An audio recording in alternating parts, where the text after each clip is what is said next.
Le premier ministre israélien, Benyamin Netanyahou, a été éliminé à la suite d'une frappe de missiles iraniens. Voilà le genre de message que diffusent actuellement les agences de presse iraniennes et russes, savourant littéralement des informations absolument non vérifiées. Et ce sont les mêmes médias qui, le premier jour de la guerre en Iran, le 28 février, ont eu le temps d'affirmer que l'ayatollah Ali Khamenei serait en réalité vivant, et que les Américains et les Israéliens mentiraient tous. Mais l'absence de Netanyahou en public ces derniers jours et le silence du gouvernement de Jérusalem ont conduit à ce que ces affirmations aient un large retentissement dans les actualités mondiales. Par exemple, on dit déjà que ce n'est pas pour rien que l'envoyé américain Stephen Witkoff et son collègue Jared Kushner ont annulé leur visite en Israël le 10 mars, et ce sujet a vraiment commencé à être sérieusement discuté. Eh bien, j'ai décidé de m'y plonger un peu, afin de comprendre pourquoi une telle information, selon laquelle Netanyahou aurait soi-disant été éliminé, est diffusée et ce qui se cache derrière. Et surtout, ce que je veux analyser dans cet épisode, c'est en quoi l'information sur la prétendue liquidation ou blessure de Netanyahou diffère de celle selon laquelle le leader iranien Mojtaba Khamenei serait blessé et dans le coma. Préparez-vous, ça va être très intéressant. Je m'appelle Alexei Petchii. Examinons ensemble ce sujet. Mais avant de commencer cet épisode, je vous demande de vous abonner à cette chaîne, de liker la vidéo et de laisser votre commentaire. Je vous le demande parce que cela aide les algorithmes de YouTube à proposer cet épisode au plus grand nombre de spectateurs possible. Abonnez-vous aussi à ma canal Telegram Petchii News, le lien se trouve dans la description de cette vidéo. Nous y publions des actualités en temps réel dès qu'elles arrivent. Alors tout d'abord, je vais faire une importante mise en garde. C'est pour éviter toute accusation de manque de fiabilité. Je précise tout de suite que je ne crois pas à l'histoire de l'élimination ou de la blessure de Benyamin Netanyahou. Mais dans cet épisode, je dois analyser ces intox et les comparer aux informations concernant la blessure de Mojtaba Khamenei. Ainsi, la presse iranienne affirme que le premier ministre israélien Benyamin Netanyahou aurait pu être la cible des dernières attaques de l'Iran et aurait même peut-être trouvé la mort lors de ces attaques. L'absence de Netanyahou en public pendant plusieurs jours. Et le silence du gouvernement de Jérusalem a conduit à ce que ces affirmations aient un large retentissement dans les actualités mondiales. Voici ce qu'écrivent, par exemple, les médias russes qui reprennent les informations provenant de sources iraniennes. Au plus fort de la guerre en cours entre les États-Unis, Israël et l'Iran, des déclarations inquiétantes ont été faites à l'encontre du premier ministre israélien Benyamin Netanyahou. Selon les médias iraniens, il est supposé que lors des dernières attaques de l'Iran, il aurait pu être grièvement blessé ou même tué. Ces déclarations ont rapidement suscité une large résonance au sein de la communauté internationale. Et tout de suite après, le segment arabophone des réseaux sociaux a été inondé de messages affirmant que l'Iran aurait attaqué un certain centre à Tel Aviv et aurait effectivement éliminé Benyamin Netanyahou. Et même dans les commentaires sous mes émissions, on écrivait « Pourquoi tu ne parles que de Mojtaba, de Khamenei ?» Dit aussi quelque chose sur Netanyahou qui aurait soi-disant été éliminé. Eh bien, je vais vous en parler. D'où viennent les rumeurs sur la blessure ou même l'assassinat de Netanyahou? Dans un message publié par l'agence de presse officielle iranienne Tasnim, il est affirmé qu'en réponse aux attaques, certaines cibles stratégiques à Tel Aviv ont été touchées par l'Iran. Dans le message de l'agence de presse Tasnim, il est affirmé que lors de ces attaques, la zone où se trouvait le premier ministre israélien Benyamin Netanyahou aurait pu être attaquée par l'Iran, et qu'il existe de sérieuses questions concernant le sort du premier ministre israélien. Si l'on y regarde de plus près, c'est une copie conforme des messages israéliens concernant les frappes sur Téhéran, sur les quartiers de Téhéran, lorsque Ali Khamenei a été tué. Voilà que Tasnim prend un message, le retourne et dit que l'Iran a frappé les quartiers gouvernementaux de Tel Aviv, là où se trouvait soit la résidence, soit la maison de Netanyahou, et on peut supposer que Netanyahou a pu être touché. Selon les médias iraniens, il est envisagé que Netanyahou ait pu être grièvement blessé ou tué lors de ces attaques. Mais est-ce qui est le plus important? Même les médias iraniens disent que ces informations n'ont pas encore été confirmées par des sources indépendantes. Mais les rumeurs se sont répandues et on ne peut plus les arrêter. L'un des principaux fondements pour Ces déclarations et le fait que Netanyahou ces derniers jours n'ait pas apparu en public.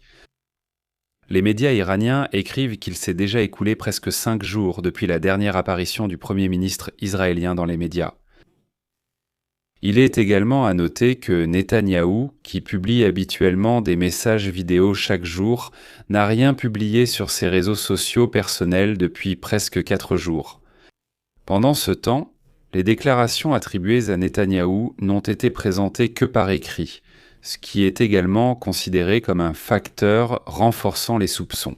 On dit aussi que Mojtaba Khamenei n'a publié qu'une déclaration écrite. Cependant, des experts notent que dans des conditions de guerre, on peut s'attendre à ce que les dirigeants s'éloignent du public pour des raisons de sécurité. Néanmoins, les médias iraniens affirment que non, ce silence suscite tout de même des soupçons, ce qui d'ailleurs à quoi on peut vraiment réfléchir.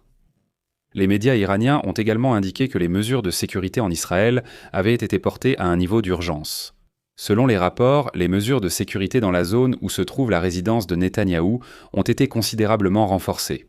Mais le principal atout dans la Manche de l'Iran est que les représentants américains au Moyen-Orient, Stephen Witkoff et Jared Kushner, ont effectivement annulé leur visite en Israël à la dernière minute. La visite était prévue pour le 10 mars.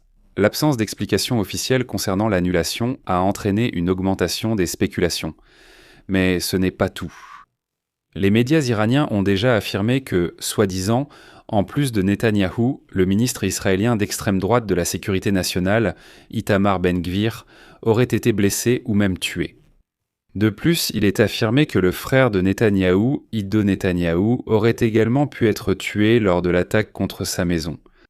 Et enfin, à Téhéran, on souligne que, soi-disant, le gouvernement israélien n'a toujours pas fait de déclaration officielle en réponse à toutes ces accusations. Ils disent « Écoutez, les médias iraniens ont déjà diffusé beaucoup d'informations selon lesquelles, soi-disant, j'insiste, Netanyahou aurait été blessé ou tué, et le gouvernement israélien ne réagit en aucune façon, alors qu'il aurait dû le faire. » Et c'est ici que nous arrivons au moment le plus intéressant et le plus important de cette émission. Les partisans de l'Iran déclarent déjà « Écoutez, en quoi cette information non vérifiée sur Netanyahou est-elle différente de l'information sur la blessure du nouveau dirigeant iranien Mojtaba Khamenei ?» Ils disent que dans les deux cas, ce ne sont que des rumeurs. Écoutez, c'est une excellente question, j'y répondrai avec plaisir. Et je vous recommande d'écouter cet épisode jusqu'au bout avant de tirer des conclusions. Écoutez très attentivement. La veille, le journal britannique The Sun a écrit que Mojtaba Khamenei serait soi-disant dans le coma. Il a subi de graves blessures à la suite d'une frappe aérienne. On lui a amputé les jambes.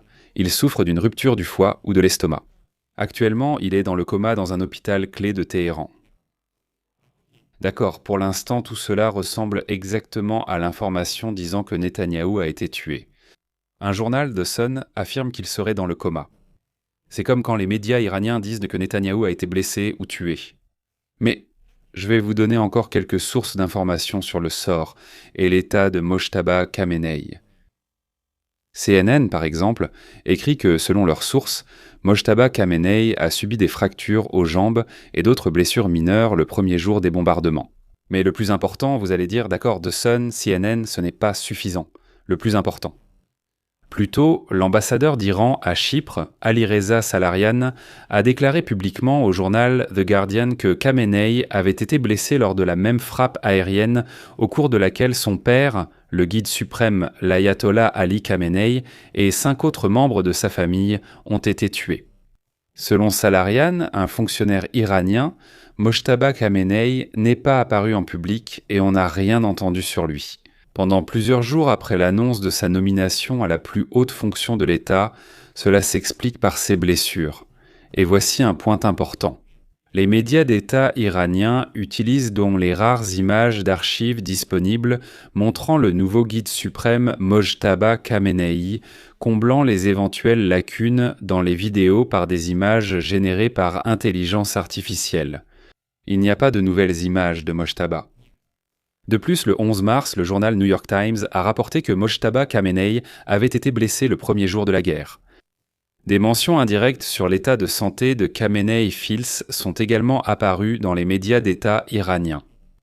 La télévision d'État et l'agence officielle IRNA qualifient Mojtaba Khamenei, je cite, de vétérans de guerre blessés. L'organisation caritative religieuse Comité de secours de l'imam Khomeini appelle Mojtaba Khamenei, Janbaz et Jang, ce qui signifie en persan vétéran blessé à la guerre. Et le plus important. Le porte-parole du ministère iranien des Affaires étrangères, officiellement et publiquement, Esmail Baghaei, a confirmé dans une interview au journal italien Corriere della Sera que Mojtaba Khamenei a été blessé. En somme, il y a plus qu'assez d'informations confirmant que Khamenei a été blessé. En revanche, il n'y a tout simplement aucune information sur ce qui est arrivé à Netanyahou.